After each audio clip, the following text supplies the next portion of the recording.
Welcome to another episode of the Federal Newswire Lunch Hour Podcast with your host, Andrew Langer. Well, hi there. Welcome to another episode of the Lunch Hour with Federal Newswire. I'm your host, Andrew Langer, and I've been very excited for this interview. It's someone who has been a great source of inspiration to me. I've been a big fan of his career since long before he became a member of Congress. His name is Andy Harris. He is the representative from Maryland's 1st Congressional District. Thank you so very much for joining us today. Good to be with you, Andrew. So let's take it back. As we're recording this, normally I don't talk about the sort of the time delay here, but I want to put everybody within the context of what's been going on. We had a very contentious fight for Speaker of the House of Representatives last week, and I want to get your thoughts on this, about why things played out the way they did, what was gained, what might have been lost. What are your thoughts here? Sure. Look, I'll tell you what firmed everything up really in December was when Nancy Pelosi dropped those two 4,000-page bills on our desk. Yeah. One of them called the National Defense Authorization Act that had about 12 other bills combined into it. With 1 day to look it over, up or down vote, very brief debate, no chance for amendments. Yeah. Then a week later, drops a 4,400-page, $1.7 trillion omnibus spending bill. Wow. Again, omnibus meaning it had a lot of all the spending bills in it. 1 day to look it over. No amendments. 1 hour debate.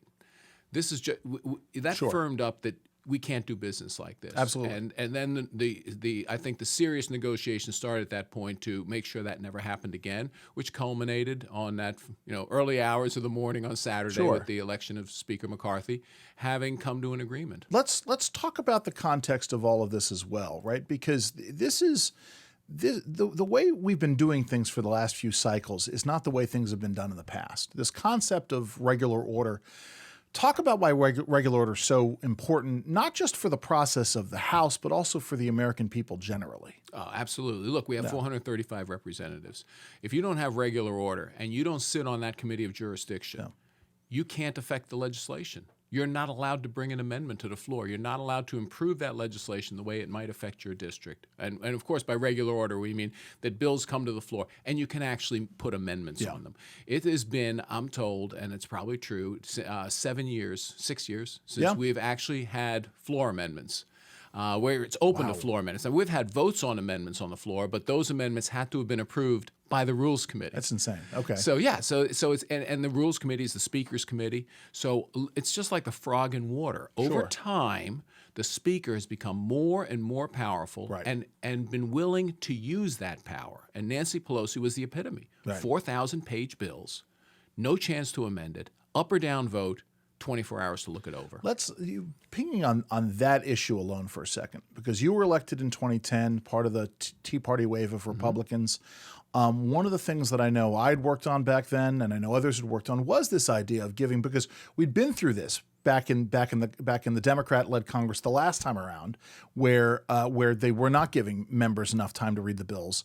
What sort of fell apart after that? Why is it only now that we're sort of back to this idea of giving people time to read the legislation? Sure, it's a great question. Yeah. So we took over, and then it became pretty obvious that the easiest way to run the House is authoritarian. Sure, of course. Right? We won't allow amendments. George W. Bush said it best, right? If I were the decider in charge, it would be easy. Yeah. We go ahead. So again, look, the founders of this country were brilliant because they realized that if you're given power, you will take more power. Sure. Obviously, our rules gave the Speaker too much power, and over time, they were willing to take that power. And we were guilty of the same thing. I mean, look, in 2016, we were in charge, and we weren't allowing floor amendments because it is easier for the Speaker to run the House. But it's not better for the American people, the individual members.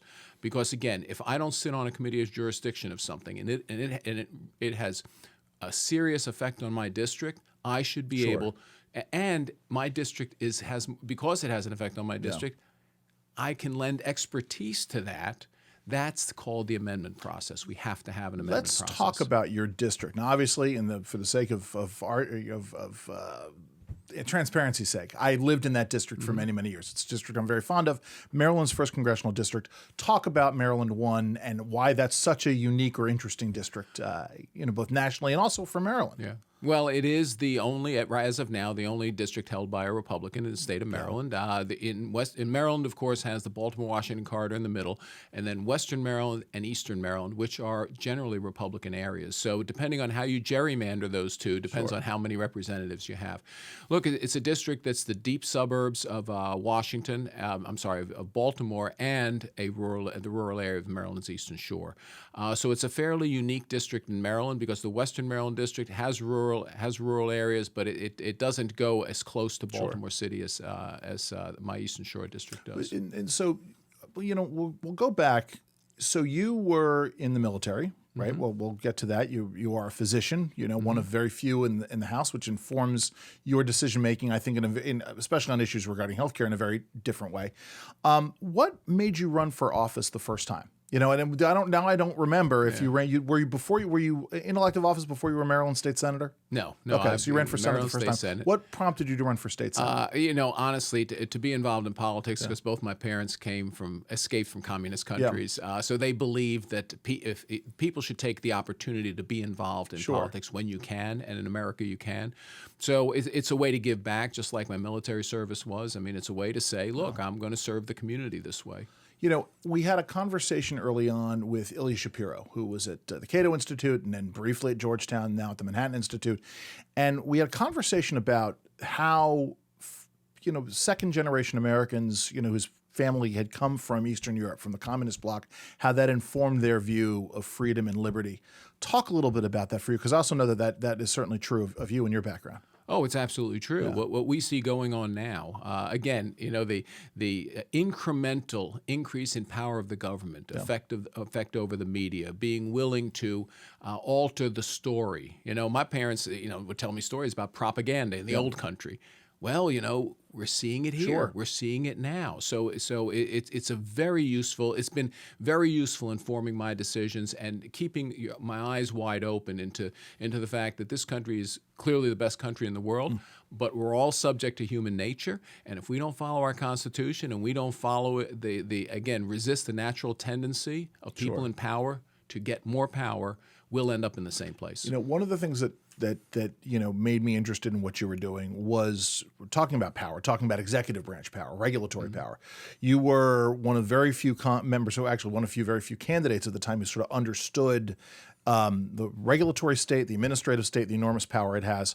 Talk about that also in the context of your district and what folks in your district are facing, and what they're facing now under the Biden administration. Well, I'll tell you first, with regards to my background, it was pretty clear that healthcare in the United States is subject to bureaucratic oversight. Yeah. And in the case of Medicare taking care of millions of our seniors, heavy bureaucratic oversight. Sure. They decide whether you can get a medical device or not. They decide whether you can have access to a new drug or not.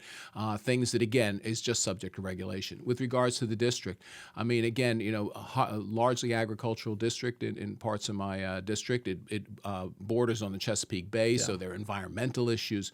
So, we have this constant strain between those people who think that, the environment should be supreme over all, versus the people who say, well, actually, people have to make a living, that, you actually have to have farming. You have to actually put fertilizer on your land, things like that. So the regulatory condition under which you operate is incredibly important for people in my district. Yeah, it's interesting because, again, getting down to the rural side and the distances that are involved, right?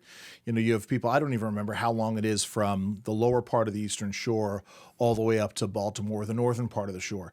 But people who have to travel a tremendous amount of distance to get services, things like gas prices, things like the idea of making people transition to all electric vehicles, these have a very proximate concern for people in Maryland 1.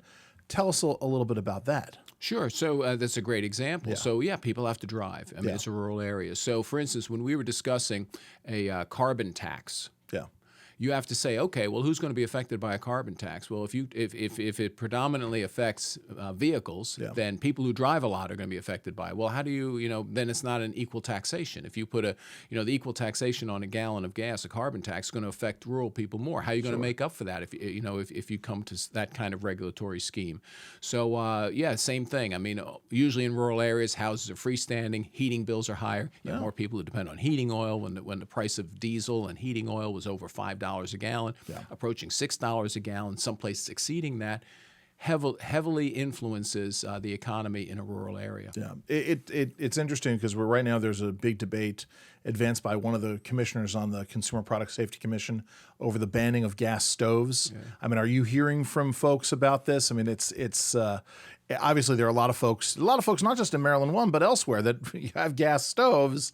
The idea that they want to get rid of these, this is.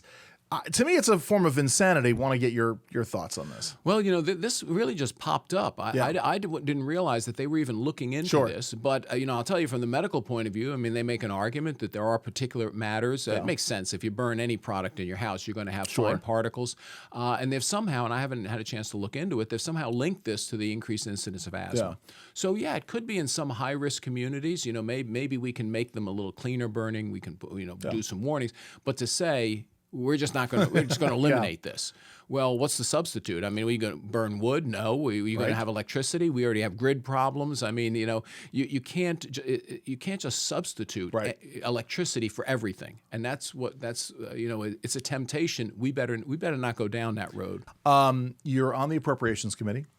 But there are other things besides approps. What are your priorities in terms of the next Congress? Sure. Well, so the first thing we have to do is we have to get spending under control. Yeah. No question about it. This runaway spending, the $4 trillion in literally printed money over the past few years, resulted in the inflation problem that we have. That's still here. It's not transitory. Not going to go away as long as we have trillion-dollar deficits that we have to fund by essentially printing money. Although I joke with people, I say we don't print it anymore. We just push a button and electronically generate it. Absolutely.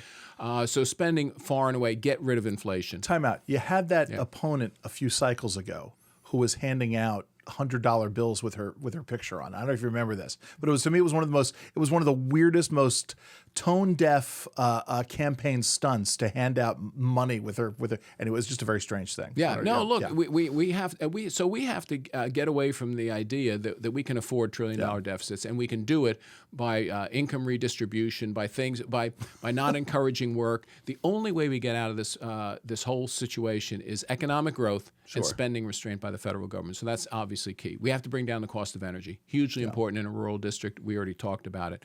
We have to make sure we have the manpower. And finally, we have to make sure that our education system actually functions the way it should. We're spending more per capita than almost every other country in the world, and we aren't getting the best result. And it's because, honestly, teachers' unions are in charge of our education, not educators, teachers' unions. Let me come back to the speaker's race. And there is a debate and discussion over whether or not the negotiations that happened over the rules, whether or not they should have been done behind closed doors or done as they were in plain view of the American people. Now, I go back and forth on this, right? I'm someone who gets very uncomfortable with sort of having dirty laundry get sort of laid bare. On the other hand, I think it's important for the American people to see that stuff is being negotiated and that questions are being asked. Wanted to get your thoughts on that. Well, I think one of the stories being told was that for some reason we just didn't want Kevin McCarthy as speaker, and the answer is no. We just didn't want Kevin McCarthy or any speaker with the powers that the current rules afforded that person. And people would ask me, well, aren't you afraid you will make Kevin McCarthy a weaker speaker? Well, we would have made Nancy Pelosi a weaker speaker if we had these rules, and I think the country would have been better for it.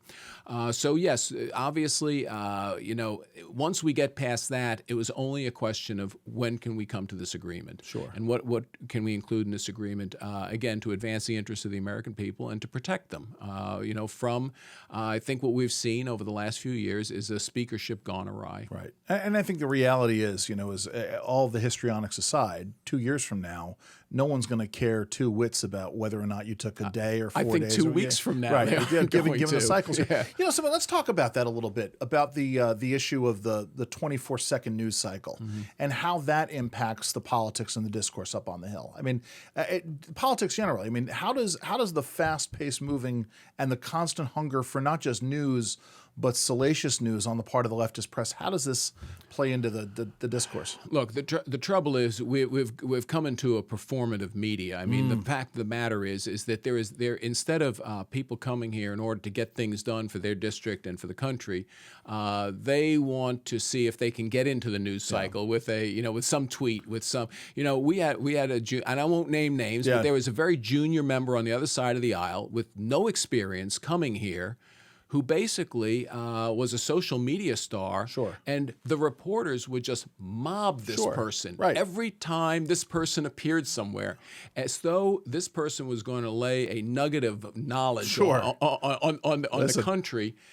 And that isn't good for the country. I had a situation, someone that I went to high school with is now a member of Congress. Actually, someone I grew up with, now a member of Congress. Again, not to name names, but got down on the floor of the House and rapped about energy usage. People can go and Google that if they want and figure it out. And I just said, how galling and how inappropriate is this? I mean, I found it so offensive. But yeah, but I appreciate this idea of the performative nature of it, because it takes away the ability to really have a conversation, doesn't it? It does, Yeah. and it distracts the media from what they really ought to be Sure. reporting on. I mean, instead of the latest saying by the latest star of social media Sure, in yes. Congress, we get away from a policy discussion. You know, how do we get the price of gas lower? How do we control spending? And how do we get people back to work? Things like that. And at the same time, they don't want to look at things like the Hunter Biden laptop or the latest narrative, which 2 weeks from now, who knows where it's going to be, but about Joe Biden having President Biden having classified material at his office as it was being moved. Let's talk about those two stories and why they're important, because we know the House is going to go down the road and look at the Hunter Biden laptop story. Presumably, they're going to look at this classified document story, because I think the two are interrelated. Why is this story important?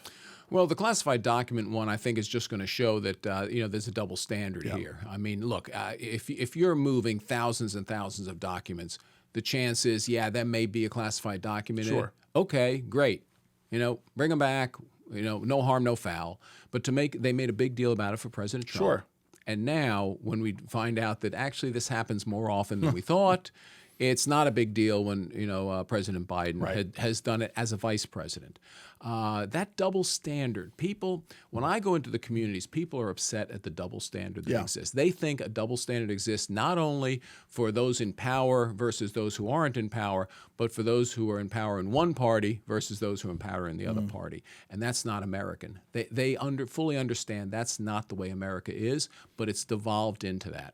Yeah, no, it certainly there's that perception out there, and I think rightly so.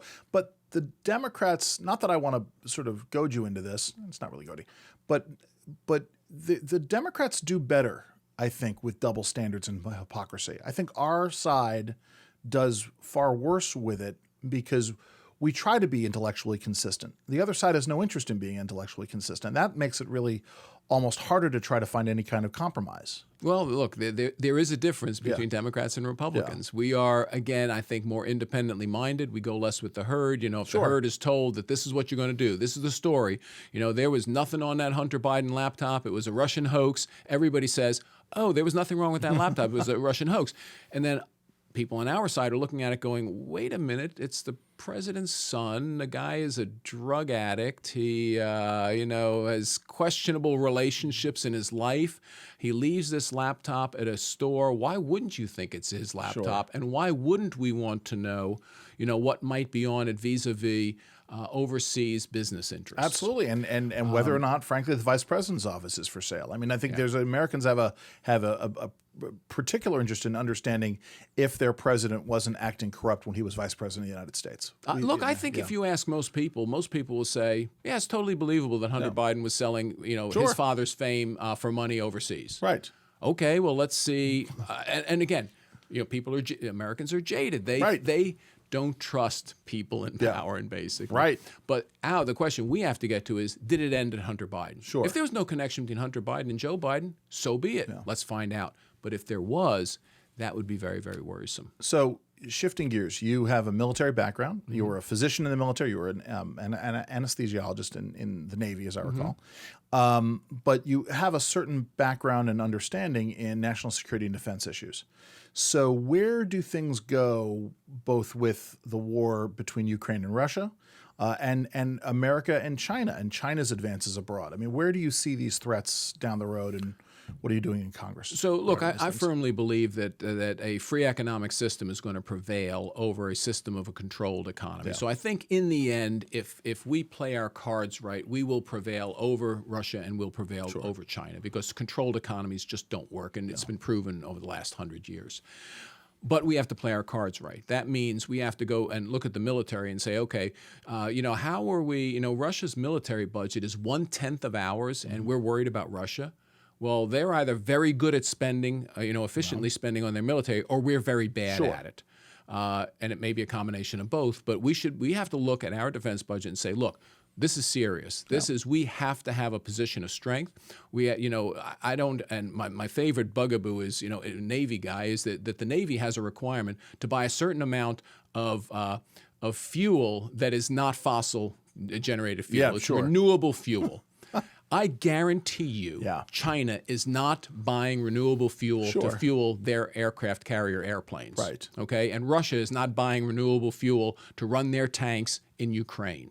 If we do that, we're surrendering. It's a single-side surrender when we do that. We have to get the woke stuff out. That's where I was going next. Woke stuff has got to go out. I mean, the bottom line is we can't afford that luxury with two superpowers in the world who threaten democracy and us directly. What are you hearing as a veteran? What are you hearing from your fellow vets and people who are still in about the implementation of the woke agenda within the military these days? Well, I'll tell you, one of the most interesting things is, one of the privileges we have as members of Congress are nominating people to academies. Mm-hmm. The fall off in people interested in going to academies is unspoken about in this town, but it's dramatic. Wow. I mean, I think a growing number of people and it may originate with the parents who see what's going on in the military, are saying to their children, remember that, you go to an academy, it's a free ride. Sure. An excellent college education, top 5% college education for free. They're looking at it, and I think a lot of them are saying, I'm not sure that's, where I want because again, it appears the military's first objective is not to create a strong military that will never be challenged. I think they're afraid that when you create a woke military, it's a military that will be challenged. Sure. I mean, listen, we've seen this. I mean, this is, do we operate under the assumption that Russia would still have invaded Ukraine had the pullout from Afghanistan not been as disastrous as it was? And I'm not saying that it was the woke policies that caused that, but it was certainly incompetence of leadership. I think you agree with that. I think that's right. It's leadership who's more interested in whether or not, we fund transgender surgery than whether or not we actually have a hypersonic missile to challenge the Russians and Chinese. It's interesting because, on this issue of Russia and Russian interference generally, right? We know that the Russians and the Russian intelligence plays in American politics. They're on both sides. Sure. A lot of folks don't know that there was a major Russian outpost in the first that President Trump shut down. I don't know if you can talk any more about that, or if you remember that story. Well, I do. Yeah. I mean, the Russians wanted to have a presence in the 1st Congressional District. Yeah. I think it was totally believable that its purpose was not just for recreation for Russian diplomats on the beautiful eastern shore of Maryland, and said no. I mean, but again, we just have to be serious on all these fronts. And again, when your Joint Chiefs of Staff, Chief of the Joint Chiefs of Staff, and you have your Secretary of Defense saying, well, what we got to worry about are extremists in the military. No. What we have to worry about are the people, the other extreme militaries like the Russian military and the Chinese military. Yeah. Our enemy is not within. It's without. Right. And it used to be that our politics would end at the nation's shoreline, and it no longer has that anymore. Let's turn our attention to Maryland a little bit more generally. Your wife is now chairman of the Maryland Republican Party, and not that you necessarily need to speak for your wife. We could talk about, whether or not the Maryland Republican Party was left in a stronger or weaker position after 8 years of Governor Hogan, and certainly whether or not it was left in a stronger or weaker position given the governor's opposition to the President of the United States for a good chunk of that.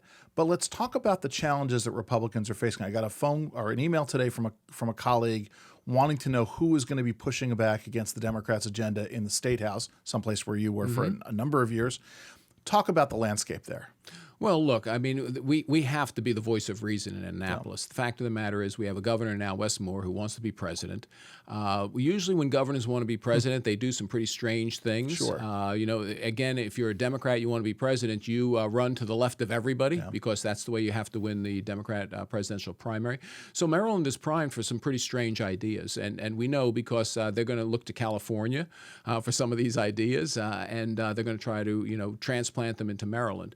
Whether whether it's some of the crazy energy ideas, banning regular cars in Maryland. I know we have a big issue in my district with offshore wind, pushing offshore wind, which is very expensive and paid for on the backs of ratepayers. I mean, the bottom line is that those windmills, which are very expensive, are paid for on your gas and electric bill. And that's, again, so we have to be the voice of reason. Say, no, actually our taxes are high enough.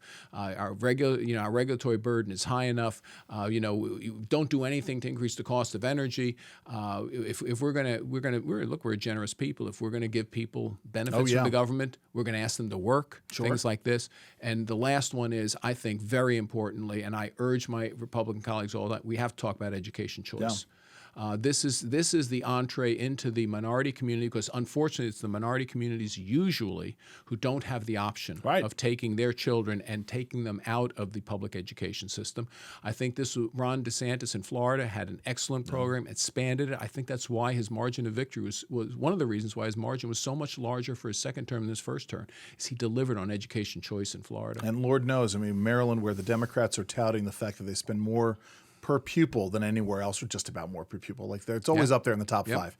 And yet continuously worse and worse results, especially in places like Baltimore City, which is essentially and failed. Prince George's County. The minority communities, because I sat on the Education Committee of the Maryland Senate, the minority communities are the ones that can least afford the Democrats' union-driven education policies. Yeah, without a doubt. So, and your plans. I mean, you're going to stick around for a while longer? I got reelected, so I'm going to be here this thing. Term. We'll see what happens. I mean, the bottom line is I love serving the 1st Congressional District of Maryland. It's wonderful people.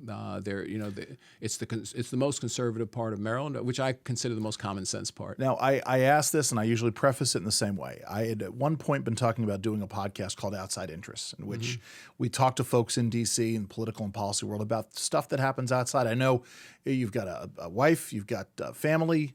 When you're not in Congress, when you're not doing your congressional work, what are you up to? Usually want to fix an engine somewhere. I have tractors, I have jet skis, I have old cars, I have, you name it. If it has an engine and it doesn't work, I want to try to fix it. Interesting. And then because it's the first, and it's the Eastern Shore, but it's also portions of the Western Shore, what's one place you would recommend that people go and visit in the district? I should have asked you this before so you could have thought about it. Sure. Well, look, once you cross the Bay Bridge onto the Eastern Shore of Maryland, there are so many places you can visit. I mean, St. Michael's, Cambridge, if the downtown is being revitalized, we're going to have a new waterfront. You can go to Salisbury. And of course, you could end up in Ocean City. Sure. Absolutely. Well, Congressman Andy Harris, thank you so very much for joining us today. Thank you. And thank you all for joining us as well. I'm Andrew Langer. This has been the Lunch Hour with Federal Newswire. Enjoy the rest of your lunch. This has been the Federal Newswire Lunch Hour Podcast, hosted by Andrew Langer. Check out the Federal Newswire's family of websites, as well as their social media stream.